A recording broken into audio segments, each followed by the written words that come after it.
இப்போ இந்த ஐயனாரை பற்றி பார்க்குறோம். நம்ம எல்லாம் இன்னைக்கு எல்லாருமே பெரிய அளவில் சிவன் பெருமாள் இந்த மாதிரி பெருதெய்வங்கள்லாம் வழிபட்டுட்டு இருக்கோம். அவர்கள் எல்லாம் ஒரு காலத்தில் ஐயனாராக இருந்து தான் கடவுளாக போனவங்க. ஐயனார் அப்படின்னா நூற்றுக்கணக்கான விஞ்ஞானிகளுக்கு சயின்டிஸ்டுக்கு சமமானவங்க. அவங்களுக்கு தெரியாத உலக விஷயமே கிடையாது. ஆசிவக சித்தர்கள் சொல்லி சொல்லுவாங்க. அப்போ இந்த ஆகாஷ் ஐயனார் சொன்ன இல்லைங்களா, அவருடைய இயற்பெயர் வந்து கனிநந்தன் ஆசான். அவரோட பேரில் தான் இந்த நாசான்றதை வச்சுருக்காங்க. இப்போ இவங்கெல்லாம் என்ன பண்ணுறாங்க அப்படின்னா, இந்த ஆசிவகம் அப்படின்ற ஒரு இயக்கத்தை உருவாக்குறாங்க. ஆசிவகம்னா என்னென்னா, நம்ம சித்தர்கள் உருவாக்கிய மெய்யியல் கோட்பாடு அப்படின்றாங்க. அதாவது அறிவு பசியோடு இருக்கவங்க அப்படின்னு சொல்லிட்டு.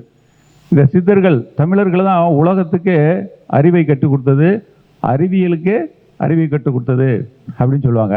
அப்போ இவங்களை பற்றி தேடி படிக்க ஆரம்பிக்கிறேன்.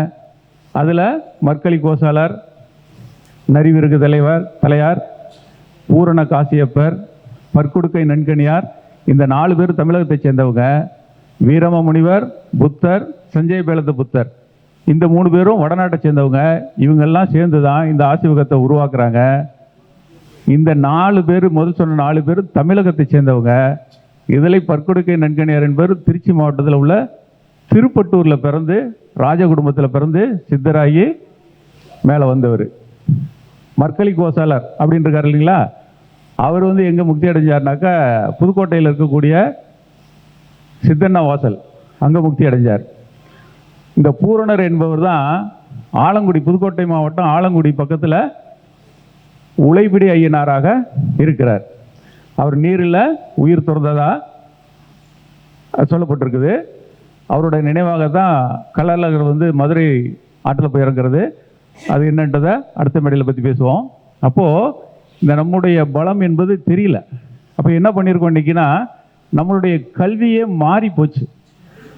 என்னிடமோ எழுதி வச்சுருக்காங்க, யூடியூப்பில் நிறைய வருது, புத்தகங்களாக எழுதி வச்சுருக்காங்க, அதை படிச்சுட்டு நிறைய பேர் திசை மாறி போயிட்டுருக்கோம். இதெல்லாம் எதுக்கு இங்கே சொல்கிறேன் நினைக்கலாம். ஜோதிட பலன் தானே சொல்லணும், கருத்துக்கள் தானே சொல்லணும் அப்படின்னா நிறைய மாற்றம் உண்டாயிருச்சு, நமக்கு தெரியல. காலபுருஷ தத்துவம் என்பது மாறி மீன ராசிக்கு போயிருச்சு. அப்போ இந்த காலபுருஷ தத்துவம், அதாவது சம இரவு சமப்பகல் நாள் அயனாம்சம், இதெல்லாம் ஒன்று தான். இப்போ எங்கே இருக்குது அப்படின்னா, நம்மலாம் நினச்சிட்ருக்கோம் சித்திரை மாதம் 1ஆம் தேதின்றது ஏப்ரல் 14 தான் நினச்சிட்ருக்கோம், கும்பிட்டுட்ருக்கோம். ஏப்ரல் 1ஆம் தேதி தான், சரி ஏப்ரல் 14ஆம் தேதி தான் சித்திரை 1ல் சூரியன் மேச ராசிக்கு வருதுன்னு. ஆனால் அது நிகழ்வு எப்போன்னு பார்த்தீங்கன்னா மார்ச் மாதம் 21ஆம் தேதி. அது அங்கே ஆரம்பிச்சிருது. பங்குனி முடிஞ்சு அடுத்த நாள் தான், பங்குனி மாதம் தான் இந்த சூரியன் வந்து நிலநடுக்கோட்டில் பயணிக்கும். அன்றைக்கு இரவும் பகலும் சமமாக தான் இருக்கும். பகல் 12 மணி நேரம், இரவு 12 மணி நேரம். நீங்கள் விக்கிபீடியாவில் போட்டு பாருங்கள், சம இரவு சம பகல் நாள், ஈக்வினாக்ஸ் டே அப்படின்னு போட்டிங்கனாக்க மார்ச் 19க்கும் மார்ச் 21க்கும் நடுவில் வரும் அப்படின்னு சொல்லி வரும். அப்போ அதுதான் சம நாள். அதற்கு அடுத்த நாள் தான் சூரியன் காலபுருஷ தத்துவத்தின் முதல் ராசியில் வருது. அப்போ இந்த காலபுருஷ தத்துவம் என்பது எல்லாம் மேசராசி தானே சொல்லியிருக்காங்க. அப்படின்னு பார்த்தா இந்த காலபுருஷ தத்துவம் மேசராசி என்பது 1800 ஆண்டுகள் நிலைத்திருக்கக்கூடியது. 1800 வருஷம் முடிஞ்ச உடனே அடுத்த ராசிக்கு போயிடும். அப்போ இன்னையிலேருந்து 1800 வருஷம் முன்னாடி பார்த்தீங்கன்னா ரிஷபராசி இருந்தது. அன்றைக்கு முதல் நட்சத்திரமாக இருந்தது கார்த்திகை நட்சத்திரம். நிறைய பேர் சொல்கிறத பார்த்துருக்காங்க, கார்த்திகை தான் முதல் நட்சத்திரம்னு இன்றைக்கி நிறைய நூல்களை பார்க்கலாம் சொல்லுவாங்க.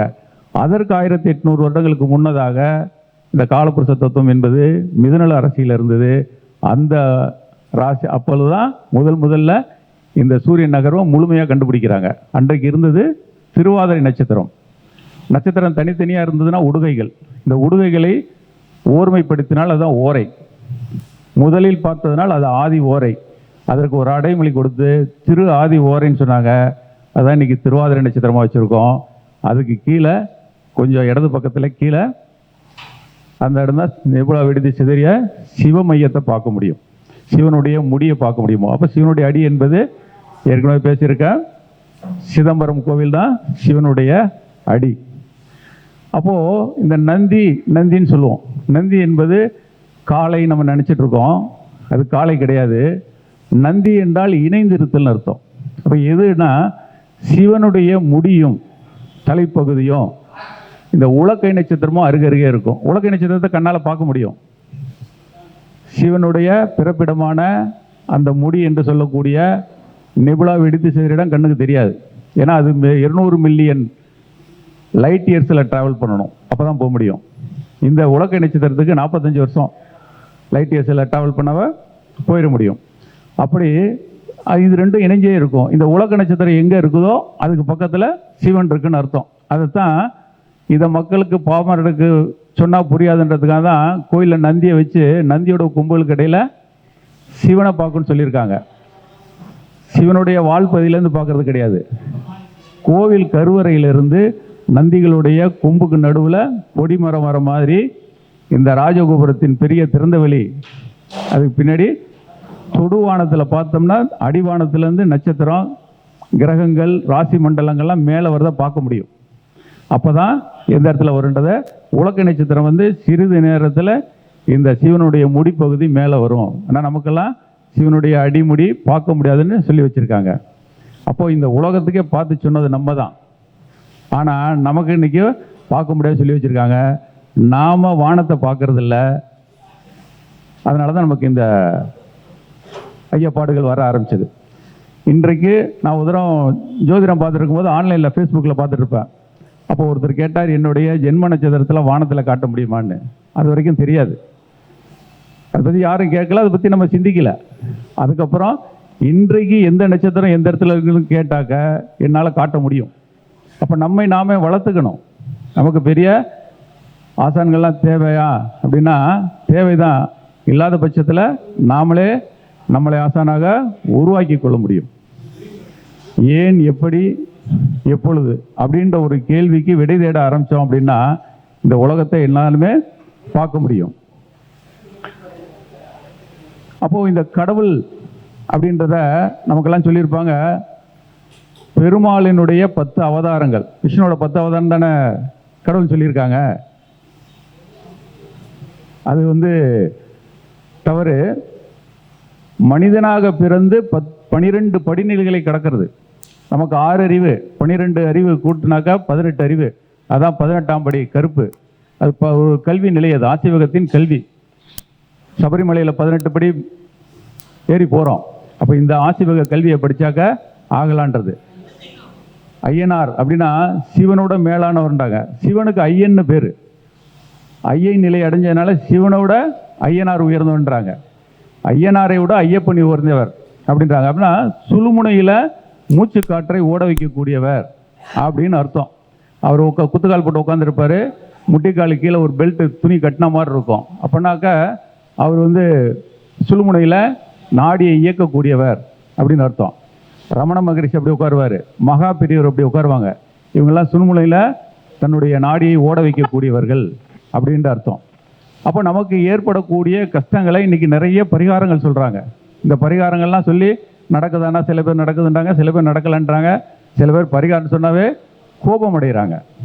ஆனால் சித்தர்களால் சொல்லப்பட்ட உண்மையான பரிகாரம் என்பது, ஒரு கிரகம் தனக்கு எதிரடையாக செயல்படுது, கெடுதலை செய்யுதுன்னா அந்த கிரகத்தை மாற்றி அமைப்பதன் மூலமாக அந்த கெடுபலனை நிவர்த்தி செய்ய முடியும்னு சொல்லியிருக்காங்க.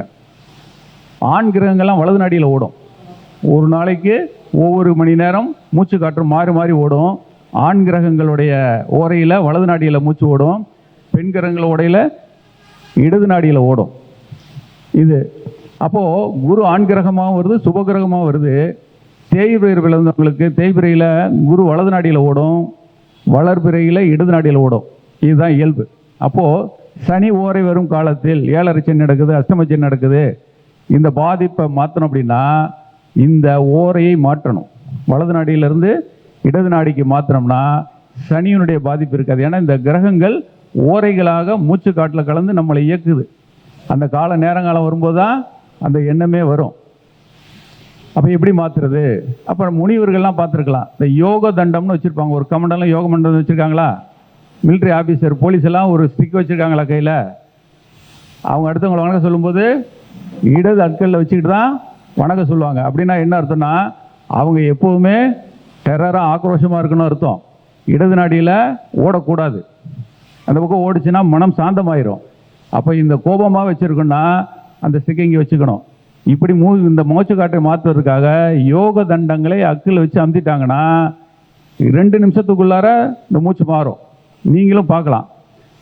இப்போது சளி பிடிச்சிருக்கும்போது இன்னும் ஈஸியாக பார்க்க முடியும். நீங்கள் படுத்துருக்கும்போது பாருங்கள், எந்த பக்கம் மூச்சு ஓடுதோ இதை மாற்றணும்னா மூச்சு காற்று ஓட பகுதிக்கு சாஞ்சு படுத்திங்கன்னா 2 நிமிஷத்துக்குள்ளார இந்த பக்கம் மூச்சு திறந்துடும். மூக்கு அடைச்சிட்டு இருக்கும்போது ரொம்ப நாள் தெரியும். இந்த கையை முஷ்டியை அப்படி அமுச்சு இங்கே வச்சாவே மாற்றிட முடியும். அழுத்தம் கொடுக்கும்போது மாற்ற முடியும். எண்ணங்களை குவிக்கிறது மூலமாக மாற்ற முடியும். இப்படி 4 முறைகளில் ஓரைகள் மூலமாக இந்த மூச்சு காற்றை மாற்றி, அப்போ எப்பெல்லாம் சனி கிரகம் பாதிப்பு தருது, சனி கிரகம் மட்டும் இல்லை எந்த கிரகம் வந்தாலும் பாதிப்பு தருதுன்னு அந்த ஓரையில் இந்த மாதிரி மூச்சை மாற்றி அமைத்தால் இந்த சிரமங்களை கஷ்டங்களை போக்கலாம். இதுக்காக ஒரு பாடல் சொல்லியிருக்காங்க, மூச்சின் காற்றை பிடிக்க தெரிந்தவனுக்கு கூற்றனை உதைக்கும். அது சரியான பாடல் ஞாபகம் வரல. காற்றை பிடிக்கும் சூத்திரம் அறிந்தவனுக்கு கூற்றனை உதைக்கும். கூற்றன்னா எமனை உதைச்சி தள்ளக்கூடிய பவர் வந்துடும். அவர் அப்படி சொல்லியிருக்காங்க. அப்போ இந்த கஷ்டங்களை குறைக்கக்கூடிய சிரமங்களை இந்த மூச்சின் காற்றின் வழியாக மாற்ற முடியும்னு சொன்னது யாருன்னா நம்ம ஜோதிடர்கள் தான். முதல் படி தான்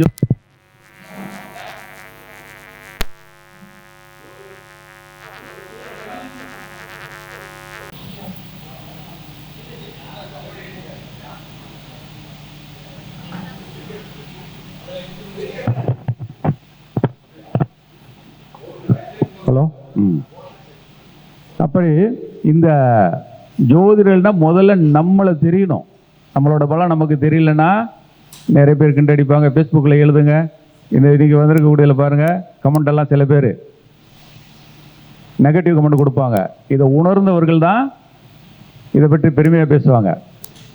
ஏன் இன்னைக்கு ஒரு காலத்தில் எல்லாருமே இந்த கல்வினாவே ஆரம்பமே அரிச்சுவடியே நம்ம ஜோதிடத்தில் தான் ஆரம்பிக்கும். ஏன்னா அங்கே போனால் தான் இந்த முழுமையான அறிவு என்பது வளரும். உலகத்துக்கு நாம் தான் மிகப்பெரிய அளவில் சொல்லி கொடுத்துருந்தோம். இப்போது இந்த அயனாம்செல்லாம் மாறி போச்சு. அதையே இங்கே சொல்கிறோன்னா இங்கே இருந்தால் நம்ம ஆரம்பிக்கணும். ஜோதிடர்கள் ஜாம்பவான் இருக்காங்க, ஆசிரியர்கள் இருக்காங்க, பெரியவங்களாக இருக்காங்க. அப்போது இந்த இரவும் பகலும் சமமாக இருக்கக்கூடிய நாளுக்கு அடுத்த நாள் தான் சூரியன் இந்த முதல் ராசியில் என்ட்ராகுது. அப்போ இன்றைக்கி பார்த்தீங்கன்னா 2021 காலபுருஷ தத்துவத்தின் முதல் ராசி என்பது மீன ராசியாக வந்துருச்சு. முதல் நட்சத்திரம் என்பது உத்திராட்டாதி நட்சத்திரத்தில் தான் ஆரம்பிக்குது. அப்போ இதெல்லாம் எதுக்கு சொல்கிறோன்னா, நம்ம மாறணும். மாற்றம் என்ற வார்த்தை மட்டுமே மாறாதது, மற்ற எல்லாம் மாறிக்கிட்டே இருக்கும் அப்படின்னு சொன்ன அந்த புரியுது. நேரம் குறைவாக இருக்குது, அடுத்த வாய்ப்பு கொடுக்கணும். ஒரு மருத்துவ குறிப்பு சொல்லி முடிச்சுக்கிறேன். இந்த ரோடு ஓரங்களில் பார்க்கலாம், பேய் மிரட்டி மூலிகை செடின்னு சொல்லி பார்த்துருக்கலாம், கேள்விப்பட்டிருக்கலாம். இந்த சந்திரன் ராகு கூடவோ சேர்ந்து கேது கூடவோ சேர்ந்து இருந்தால் அவங்களுக்கு மனநிலை பாதிக்கக்கூடிய விஷயம் வரும். அதே மாதிரி புதன் மேசத்திலேயோ விருச்சிகத்திலேயோ இருக்கும்போது பலவீனம் அடைந்து அவர்களுக்கு நரம்பு சம்பந்தப்பட்ட உபாதைகள் தோன்றும். அவங்க தோட்டத்தில் இதை வளர்த்தாலோ அருகில் இருந்துச்சு அப்படின்னா ரொம்ப நல்லது. இல்லைன்னா அந்த பச்சை இலையை அப்படி சுருட்டினாவே மாதிரி திரித்து எண்ணெய் விளக்கில் போட்டு எரிச்சா நல்லா எரியும்.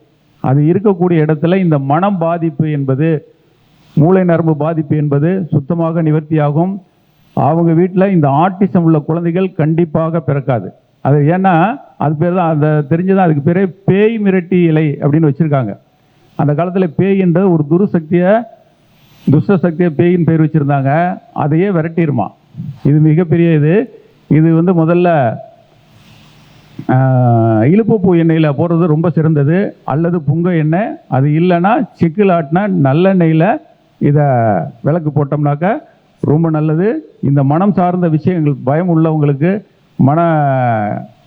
சைக்காட்ரிக் ப்ராப்ளம் உள்ளவங்களுக்கு சரியாகும். அப்புறம் இந்த கிட்னி சம்மந்தப்பட்ட ஒரு பிரச்சனை, கல் உருவாகிறது, கிட்னி பிரச்சனை இருக்கவங்க திருச்சி மாவட்டத்தில் பெரம்பலூர் போகிற வழியில் ஊட்டத்தூர் அப்படி ஊர் இருக்குது, பெரம்பலூர் பாடாலூர் பக்கத்தில். அங்கே ஒரு சிவன் கோயில் இருக்குது. அங்கே வெட்டி வேறு தான் பூஜை பொருளாக தருவாங்க. மாலை வாங்கிட்டு போய் சிவனுக்கு அடைஞ்சிட்டு அங்கே சுனையில் நீர் இருக்கும். அதை ஒரு கேனில் பிடிச்சிட்டு 48 கன்னிகளாக நைட்டு ஊற வச்சு காலைல வடிகட்டி குடித்தோம்னா கிட்னி சம்மந்தப்பட்ட உபாதை உள்ளவர்களுக்கு மற்றும் சுகர் இதுக்கும் நிறைய இது வரும். நான் போயிருந்தப்ப கர்நாடகாவிலேருந்துலாம் வந்திருந்தாங்க. இது ராஜராஜன் காலத்தில் கட்டப்பட்ட கோவில். அவருக்கு சிறுநீரக உபாதை இருந்தபோது இங்கே வந்து இந்த ட்ரீட்மெண்ட் எடுத்து சரியாச்சுன்னு சொன்னாங்க.